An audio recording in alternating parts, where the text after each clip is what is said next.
Imagine standing on a flat stone rooftop somewhere in the Judean hills, roughly 3,000 years ago, as the sun breaks over the eastern ridge and the entire village begins to stir beneath you. Every house you can see from this rooftop was built by hand from the same grey-white limestone that lies scattered across the hillside, and most of them are smaller than a modern two-car garage.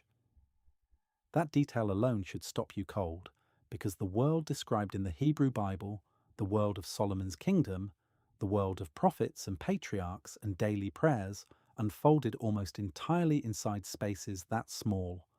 The question is, what actually happened inside them? Not in the palace, not in the temple, which was still being finished in Jerusalem a few miles to the north. Inside the houses where real families ground grain before sunrise, and slept pressed together on woven mats, and kept their goats locked in the lower room every single night. Those houses are the ones archaeology keeps finding. Those houses are the ones the Bible almost never describes. And those houses turn out to be one of the most revealing windows into what the biblical world actually felt like from the inside. This is the investigation of what houses were really like in the time of Solomon. Picture the landscape first, because the landscape explains everything else. The region known in the biblical period as the hill country of Judah is not flat farming country. It is a series of steep limestone ridges running roughly north to south, cut through by narrow valleys and seasonal stream beds called wadis that run fast in winter and go completely dry by summer. The elevation in many areas reaches above 800 meters. The winters are cold enough to require serious shelter. The summers are relentlessly dry and hot. And the ground itself is so rocky in places that building with stone was not a stylistic choice, but a simple necessity, because stone was everywhere and timber was scarce. This was the core territory of the early Israelite monarchy. Jerusalem sat near the center of it, positioned on a ridge between two valleys, protected by geography on three sides. When David established his capital there and Solomon expanded it dramatically, the city became the magnetic center of a kingdom that stretched in all directions. But the kingdom was not primarily urban. The vast majority of its population, perhaps 80 to 90% of all people living under the authority of the early Israelite monarchy, lived outside Jerusalem entirely. They lived in villages. Small, tightly clustered agricultural settlements scattered across the hill country, down into the Shephelah foothills to the west, out toward the desert fringe in the south, and up into the valleys of the north. Excavations at sites like Hirbet Kayafa, perched dramatically on a ridge overlooking the Elah Valley, show what these settlements actually looked like. The houses were built touching each other, sharing walls, their outer walls forming the defensive perimeter of the entire village. There was no empty land between them. Everything was compressed, efficient, and densely communal. That compression was intentional. A village where every household shared walls with its neighbours was harder to breach from the outside. It conserved building materials because fewer stones were needed when walls were shared. It preserved warmth in winter, since packed houses lost less heat through their outer surfaces. And it created a living environment of almost constant proximity to other families, other smells, other sounds, and other rhythms of work. The village was not a collection of private homes. It was a single interconnected organism. And at the heart of that organism was the house itself. Here is where the archaeology becomes genuinely startling.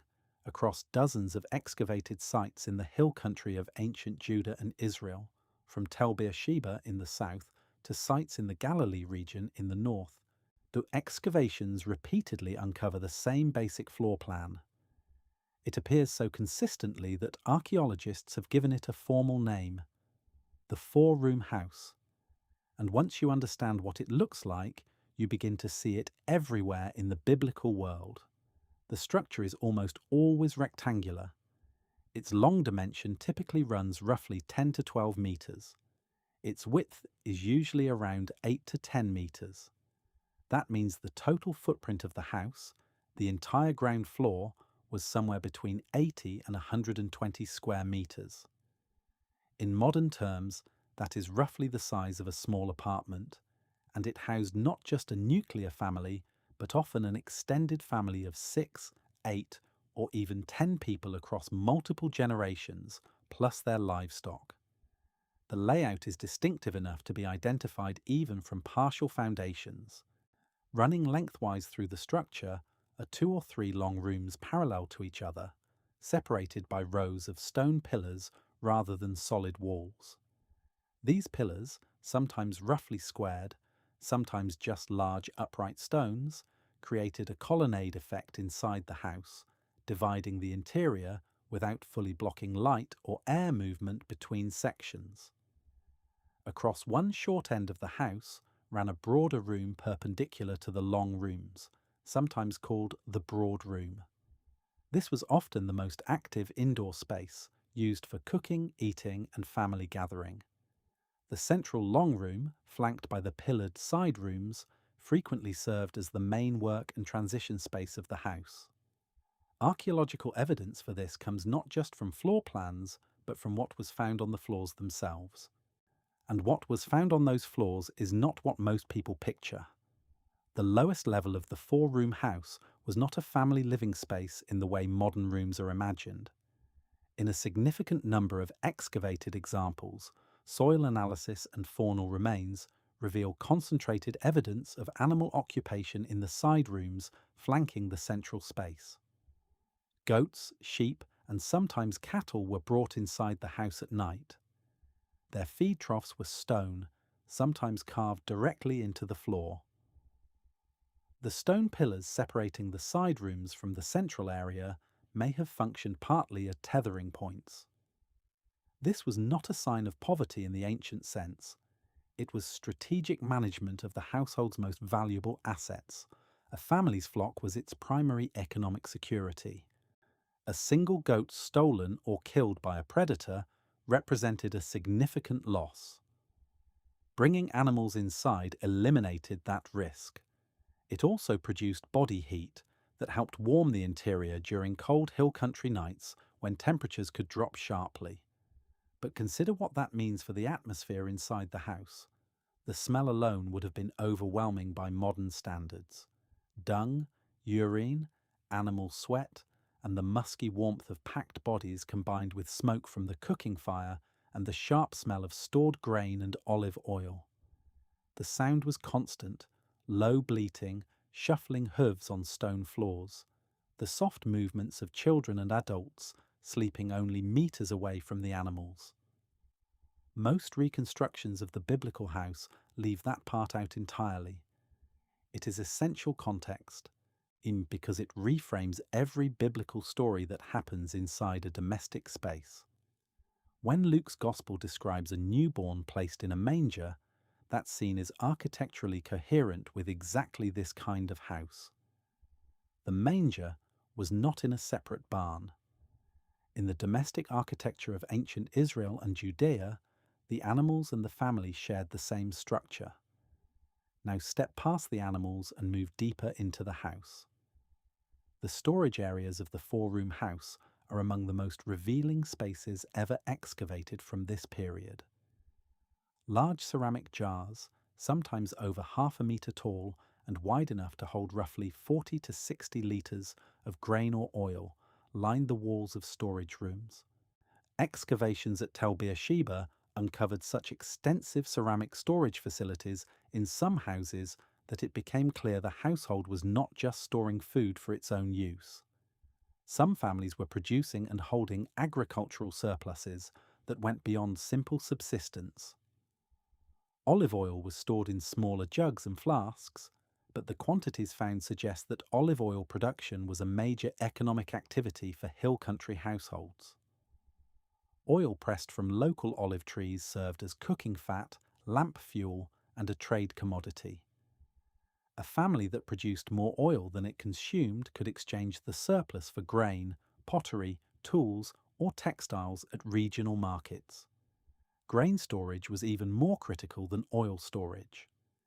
In a climate with a dry season that lasted roughly 6 months, from April through October, families had to harvest in late spring and early summer, then survive on stored grain until the following year's harvest. A bad harvest followed by a failed storage system could mean starvation by the following spring. The jars themselves were not luxuries, they were survival infrastructure. Large grinding stones were found in virtually every excavated Israelite house from this period. Usually made from basalt or coarse limestone, these stones came in 2 pieces, a stationary lower saddle and an upper handstone. The process of grinding grain into flour required pressing the upper stone across the lower while feeding raw grain into the gap between them. Archaeological analysis suggests that producing enough flour for a single day's bread for a family of 8 required approximately 2 to 3 hours of grinding labour every morning. That single fact restructures the entire rhythm of daily life inside the house. Before bread could be eaten, it had to be ground. Before it was ground, the grain had to be retrieved from the storage jar. Before it was stored in the jar, it had to be harvested, threshed, and carried home from the field. The entire chain of labour that produced a single loaf was embedded in the domestic space of the 4-room house. The cooking itself happened in the courtyard or in the central room of the house, and the primary implement was a clay oven called a tarburn. The tarburn was typically built from coarse clay mixed with animal dung as a binder, shaped into a low dome roughly half a metre across.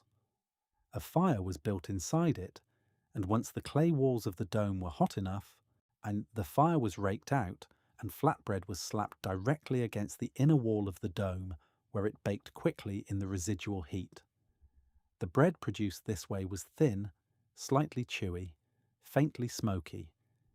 It was not leavened in the modern sense. Most daily bread in this period was made from barley or wheat flour mixed with water and a small amount of oil, formed into rounds roughly the thickness of a finger, and baked in a matter of minutes once the oven was ready. Heating the taboon took time and required fuel. In the hill country, wood was available, but not infinitely so. Dried animal dung was a common supplementary fuel. The combination of taboon fires, oil lamps burning through the night, and animal breath in the lower rooms created an interior atmosphere that was perpetually smoky during the cold months. Traces of carbon deposits on interior walls and ceilings confirm this. Respiratory problems were a likely chronic feature of indoor living during this period. Meals were simple by any standard. Bread was the foundation. Lentils, chickpeas, and other legumes were cooked into thick soups or stews in ceramic pots placed over small hearths. Vegetables like onions, leeks, and garlic were cultivated in kitchen gardens near the house or at the village edge. Olives were eaten directly or pressed for oil. Figs, pomegranates, and grapes were seasonal luxuries preserved where possible by drying. Meat was eaten far less frequently than modern readers of the Bible might assume, typically only at festivals, at major family events, or when an animal needed to be slaughtered for other reasons. The diet was dense in carbohydrates and plant proteins, and low in fat and animal protein by modern standards. It was adequate in most years to sustain the physical labour of farming and herding. In bad years, it was not adequate at all. Step upward now, because the house was not one-dimensional. Most 4-room houses in this period had an upper level, though the exact nature of that upper story varies significantly between excavated examples. Some houses show clear evidence of a second floor built on timber joists above the lower rooms, accessed by a wooden ladder or a narrow stone stairway built into the outer wall. Others may have had only partial loft spaces over certain rooms. The upper level was simpler in construction than the lower. Floors up there were packed earth or clay over wooden planks. Walls were sometimes thinner. The space was used primarily for sleeping, though storage also took place there. The sleeping arrangements inside an ancient Israelite house were not separated by individual rooms in the modern sense.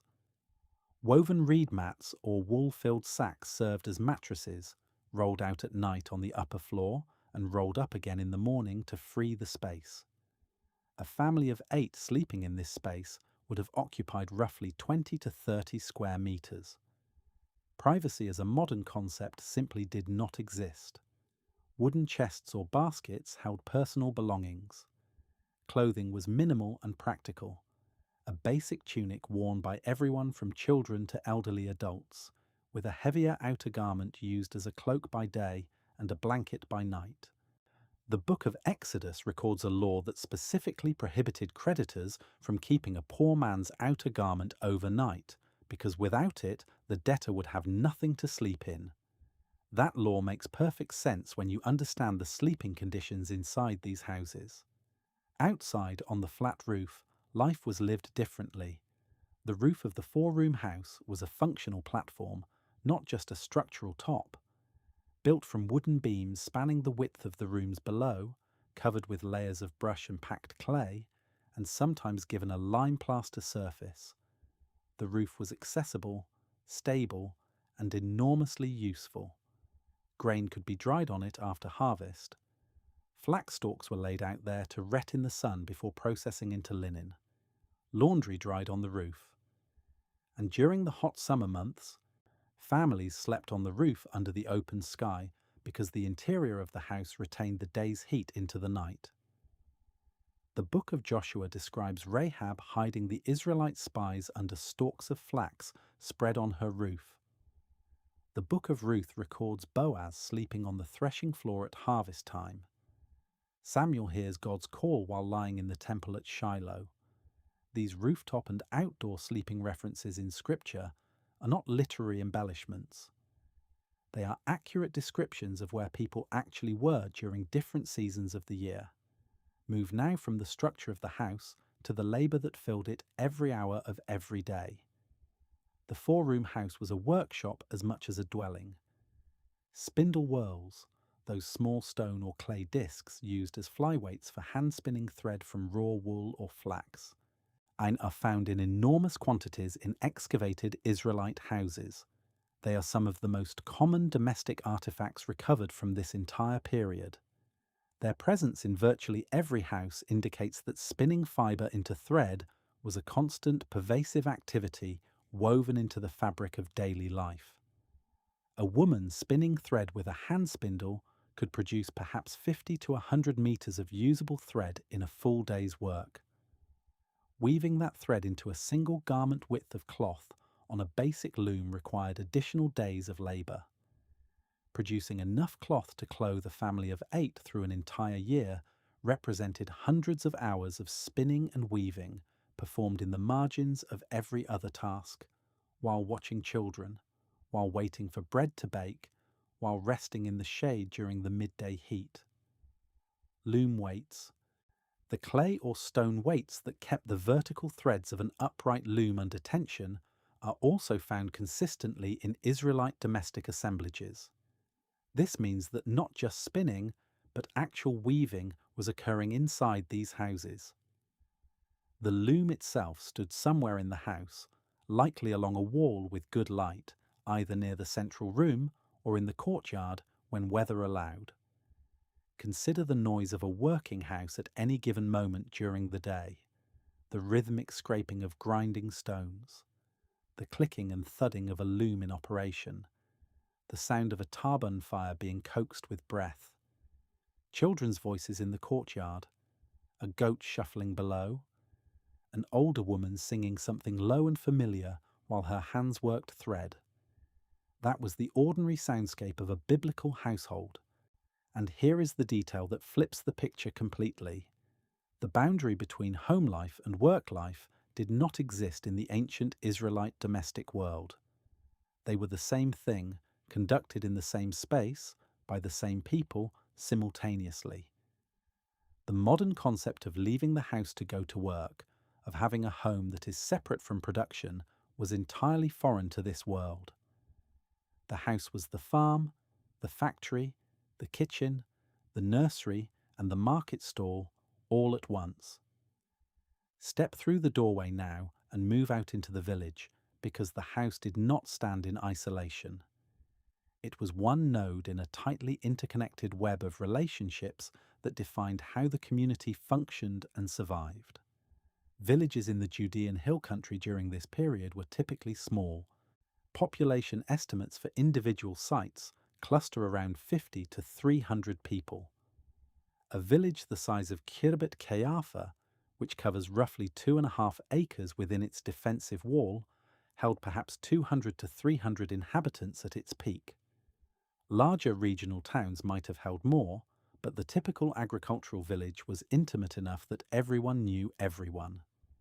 This intimacy produced both cooperation and tension in equal measure. Water was the first shared resource. In the hill country, perennial springs were not always available, and cisterns carved into bedrock to capture winter rainwater were critical infrastructure. Communal cisterns required collective maintenance. The spring or cistern was also a gathering point, particularly in the early morning when women and older children carried ceramic water jars from the household to fill them. The round trip might cover several hundred meters, and a water jar of the size commonly found in excavations held between 15 and 25 litres. That is between 15 and 25 kilograms of water per trip, carried on the head or suspended from a shoulder yoke. Communal ovens appear at several excavated sites as well. While most households had their own taboon, larger communal bread ovens were sometimes shared among neighbouring families, particularly for larger baking sessions before festivals or at harvest time. The grain threshing floor was another shared community space. Located usually on a windy ridge near the village to take advantage of natural air movement for winnowing, the threshing floor was used sequentially by different households during the harvest weeks, often governed by informal community agreements about timing and access. Trade between households and between villages was constant and multi-directional. A family that produced a surplus of olive oil might exchange it with a family that had extra grain. Pottery, which required specialized clay and kiln technology beyond what most households could produce, was acquired through village trade or from potters in nearby regional centres. The same was true for metal tools. Ploughshares, sickle blades, and knives were made by smiths, who were not typically part of every village, meaning that even a remote agricultural settlement was connected to regional trade networks. Seasonal markets likely brought these connections into a more formal structure. At certain points in the agricultural calendar, particularly after the spring grain harvest and after the fall olive harvest, goods moved between villages and larger towns. Jerusalem itself served as a regional market centre, as well as a political and religious capital, and the distance from even relatively remote hill country villages to Jerusalem was not prohibitive. A journey of 15 to 20 kilometres could be accomplished on foot in a single day. Now press beneath the surface of the daily routine and examine the social architecture that governed everything inside the house and outside it. The organising unit of Israelite society was not the nation, not the tribe, and not the city. It was the household. The Hebrew phrase most often translated as father's house appears throughout the biblical text and refers not just to a physical structure, but to the social unit organised around a male head. A patriarch who held authority over his wife or wives, his unmarried children, his married sons along with their wives and children, his servants or slaves if he had them, and sometimes additional dependent relatives. This multi-generational household could number between 15 and 30 people in its fuller forms, though smaller nuclear family configurations were also common. The physical house often reflected the structure of this unit directly. Excavations at several sites show evidence of houses that were expanded over time, with additional rooms constructed against the original walls, as younger sons married and needed space for their own families. This is not simply a sociological abstraction, It had direct daily consequences for every person living inside the house. The patriarch controlled the land, the storage jars, the livestock, and the decisions about which family members worked where and when. Women managed the interior domestic economy, food processing, weaving, child rearing, and the daily operations of the household. Older children took on agricultural labour from a young age, contributing to the household economy as soon as they were physically capable. There was no childhood in the modern sense of protected leisure time. Children worked. Inheritance passed through the male line. The eldest son received a double portion of the father's estate upon his death, a practice reflected in numerous biblical narratives and codified in legal texts. Daughters were married out of the household, usually between their mid-teens and early 20s, with a bride price negotiated between families. Marriage was fundamentally an economic and social alliance between households, not a romantic arrangement in the modern sense. Land was the ultimate foundation of this system. In the Israelite legal tradition reflected in texts like the Book of Leviticus, the land could not be permanently alienated from its ancestral family. The Jubilee concept, whatever its practical implementation may have been, reflected the deep ideological commitment to land as belonging permanently to the family line that had received it. When the prophet Micah condemns those who covet fields and seize houses, he is describing a social catastrophe, the destruction of family identity through the loss of ancestral land. The house was not just shelter, it was the physical embodiment of family continuity across generations. Religion lived inside those walls alongside the grinding stones and the loom weights. This is a point that tends to disturb tidy assumptions, so it is worth stating plainly. Excavations at Israelite sites from this period consistently uncover what archaeologists call evidence of domestic cult practice. Small clay figurines, particularly the pillar figurines, those female forms with stylized torsos and prominent busts that appear throughout the archaeological record of Iron Age Judah, were found inside houses in significant numbers, and oil lamps placed in niches in walls, small stone altars showing traces of burning, incense burners of a type used in religious contexts appearing in domestic assemblages. What exactly these objects meant to the families who kept them is not fully resolved, and that uncertainty should be acknowledged clearly. But the pattern is consistent enough to be taken seriously. Religious practice in the Israelite household was not identical to what was happening in the Jerusalem temple. It appears to have included forms of devotion and protection that were conducted entirely within the home. Biblical texts preserve echoes of this household religious world. The story of Rachel stealing her father Laban's household gods in Genesis suggests that these objects had real importance to family identity and protection. The mezuzah, the container holding a portion of scripture affixed to the doorpost, is a later but direct descendant of the ancient tradition of marking the household threshold as a spiritually significant boundary.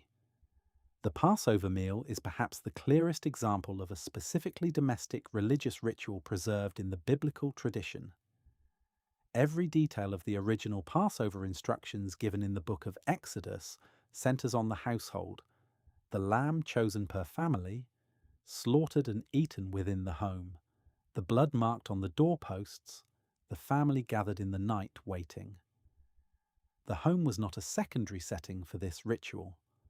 It was the only setting that made the ritual meaningful. The house was the place where God's protection operated. This is where the stone walls, the grinding flour, the clay oven, and the woven mats all acquire a dimension that pure archaeology cannot fully quantify. The Israelite household understood itself as a protected space, bounded by covenant obligations and family identity.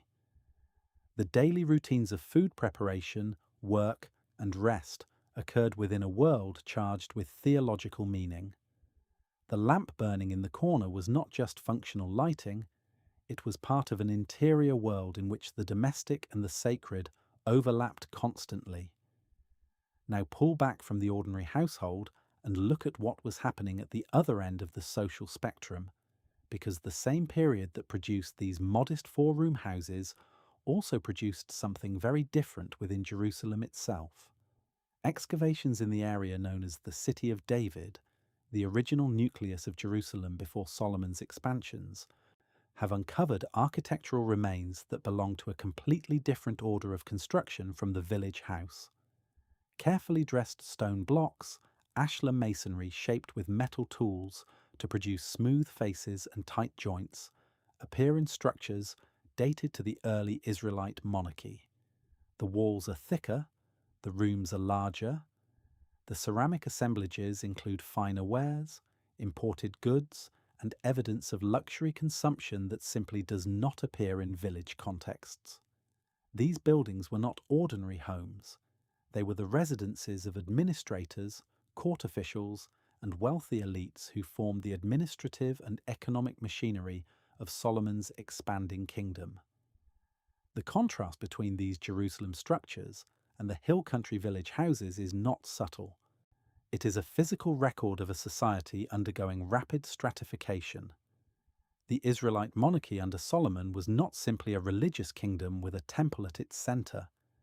It was a state apparatus that required tax collection, forced labor levies, military organization, and administrative bureaucracy. All of that apparatus produced winners and losers. The biblical text itself preserves this tension without trying to resolve it.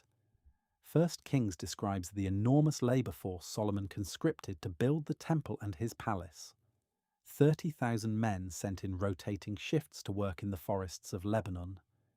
80,000 quarry workers cutting stone in the hills. 70,000 burden carriers moving materials from one place to another. These numbers may be rounded or inflated in the tradition, but the underlying reality they reflect is archaeologically plausible. Large construction programs in this period required exactly this kind of organized mass labor. And that labor came from the villages. The ordinary Israelite family living in its four-room house on the hillside was not insulated from the demands of the state, even if it never saw the temple directly. Taxes in kind, deliveries of agricultural produce, and periodic conscription for labor projects connected the household to the royal economy, whether the household wanted to be connected or not. There is something almost unbearably vivid about that reality when you hold it against the physical evidence. A family grinding grain before sunrise, storing oil in ceramic jars against the winter, weaving cloth in the margins of every spare hour. And above all that labor, in an expanding palace complex in Jerusalem, consuming the surplus that labor produced. This is where the biblical story stops being a simple narrative of divine favor and royal splendor and becomes something more complicated. Something that the prophets who came after Solomon would spend centuries trying to articulate. Return now to the house itself, because there is a hidden physical reality inside it that careful archaeology has begun to reveal. The four-room house, for all its practicality, was small, uncomfortably, inescapably small. A footprint of 100 square meters, shared by potentially 10 or more people plus animals for part of the year, does not allow for anything that would be recognized today as personal space. The total interior volume of the living areas above ground level, not counting the animal zone, might have been 40 to 60 square meters in many examples. Ventilation was a serious problem. The Tarban oven burning inside produced carbon monoxide and particulate matter.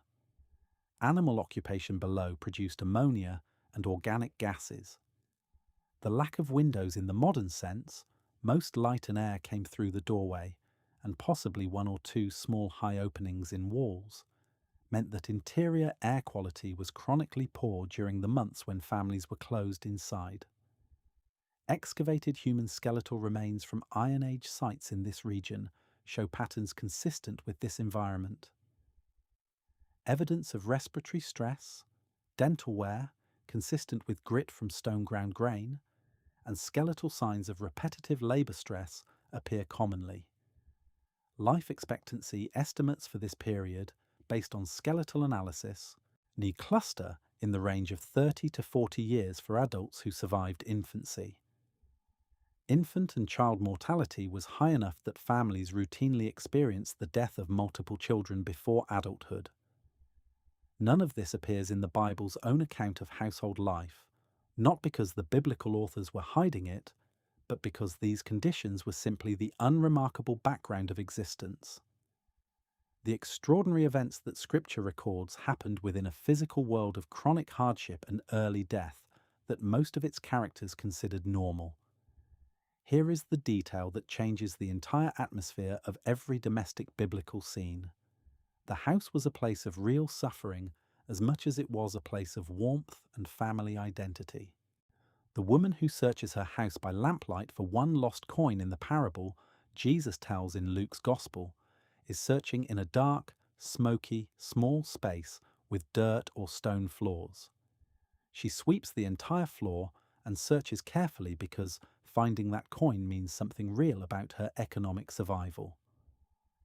When you understand the house, you understand why losing a coin was worth lighting the lamp and sweeping every corner. The fragility of the household was not only physical, it was economic, and it was violent. The stratigraphic record at numerous Israelite sites contains destruction layers, bands of ash, burnt material, collapsed wall stones, and sometimes unburied human remains that mark the violent ends of particular settlement phases. These destruction events are dated at various points across the period of the Israelite and Judean monarchies. Some are linked to specific historical events recorded in both biblical and extra-biblical sources. The Assyrian campaigns of the late 8th century BCE produced catastrophic destruction layers across dozens of sites in the northern kingdom. Earlier and later events, raids, local conflicts, and regional power struggles left their own marks in the ground. For the family living in the four-room house, these events were not historical footnotes. They were the end of everything. The house that a family had lived in for 3 generations, the grinding stones handed down from a grandmother, the storage jars filled with the year's harvest, the loom still strung with half-finished cloth, said the animal trough carved by the patriarch's grandfather, all of it erased in an afternoon when an army moved through, and yet the houses were rebuilt. Excavation after excavation reveals construction phases stacked on top of each other, new floors poured over old destruction layers, walls rebuilt from the same fallen stones. The house was not just built once, it was rebuilt again and again by people who understood that survival required both the willingness to be destroyed and the determination to construct again. That persistence is embedded in the very ground of the land. From the evidence of the destroyed and rebuilt houses, move now toward what those houses meant to the people who lived in them in relation to the biblical tradition they were part of. The Hebrew Bible is not primarily a book about kings and temples, despite the impression that major narrative sections might give. It is a book about families, households, and the relationship between those households and the God who called them. Almost every major story in the biblical narrative either takes place within a domestic setting or revolves around questions of household survival, inheritance, land, and family identity. Abraham's story begins with a command to leave his father's house and travel to a new land. The Passover is celebrated inside family homes. Ruth and Boaz negotiate their relationship through the social and legal structures governing household obligations.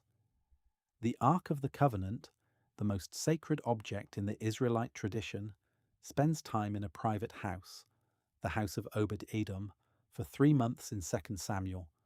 The prophet Elijah is hosted in the house of a widow in Zarephath and performs a miracle in her domestic space. Elisha raises the Shunammite woman's son in an upper room of her house that she had prepared specifically for him. The house is everywhere in Scripture, functioning as the stage on which covenant life unfolds. Understanding the actual construction of the four-room house, its limitations and its rhythms, makes these scenes not just historically plausible, but viscerally real. When Elijah tells the widow of Zarephath that her jar of flour will not run out until the rains return, that promise addresses the exact storage infrastructure that defines survival in every Israelite household. The single jar of flour in her house was not a casual detail, it was the center of her world.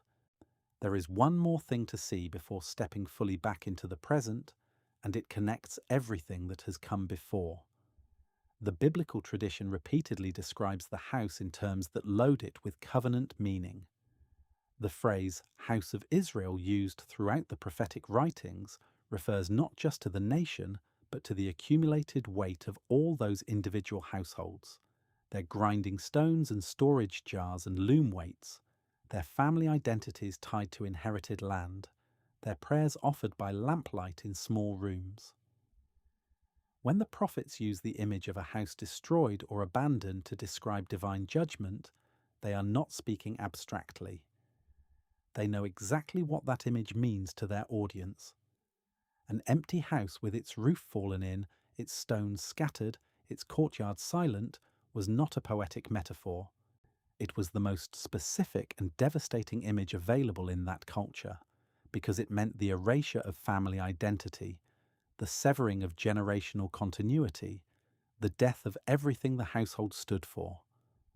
And when the prophetic literature turns toward hope, it often uses the same image in reverse. Micah's famous vision of peace ends not with a throne or a temple or a military victory. It ends with every man sitting under his own vine and under his own fig tree, and no one making him afraid.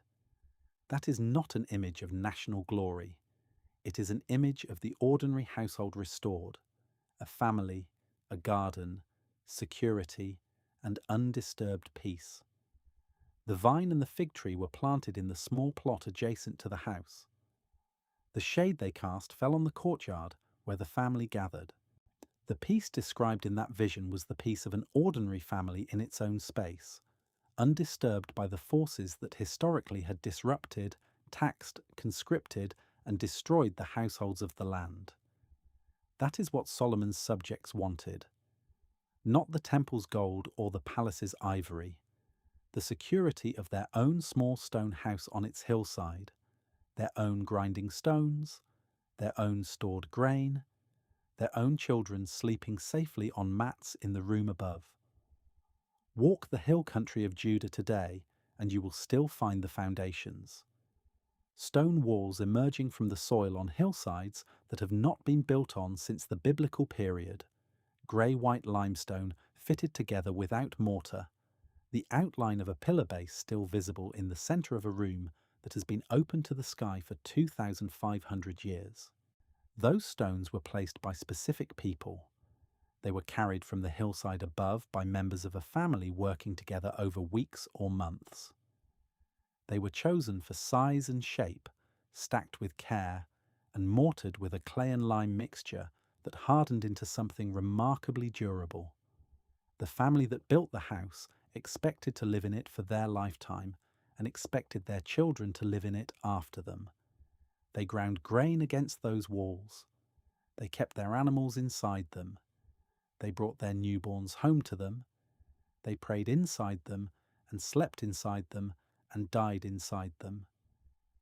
Every story in the Hebrew Bible that mentions a house, a courtyard, an upper room, a rooftop, a doorway, a threshold, a storage jar, or a grinding stone is referencing a world assembled from precisely these materials, and in precisely these configurations, by precisely these methods. The Bible did not happen in a landscape of vague antiquity and soft golden light. It happened in stone rooms roughly 10 meters long, smelling of goats and baking bread and lamp oil, where families of 8 or 10 people slept pressed together and rose before dawn to begin the grinding. That is the world. That is the stage. And every word written about it was written by people who knew that smell and that darkness and that weight of stone. If you have ever read a biblical story and felt it happening at a slight remove, as though behind glass, separated from you by its ancient setting, the house is what closes that distance. Because the things that happened inside that house were not different from the things that happen inside any house in any age. Birth and death, and hunger and abundance, fear and hope, argument and reconciliation, prayer offered in the dark when the lamp was nearly out. The four-room house of ancient Israel was not a monument, it was a home. And homes are the one thing that every human being across every age has understood completely from the inside. If this kind of historical reconstruction of the everyday biblical world is meaningful to you, consider exploring the other investigations in this series, where the physical details of the ancient past are brought into the same kind of close focus.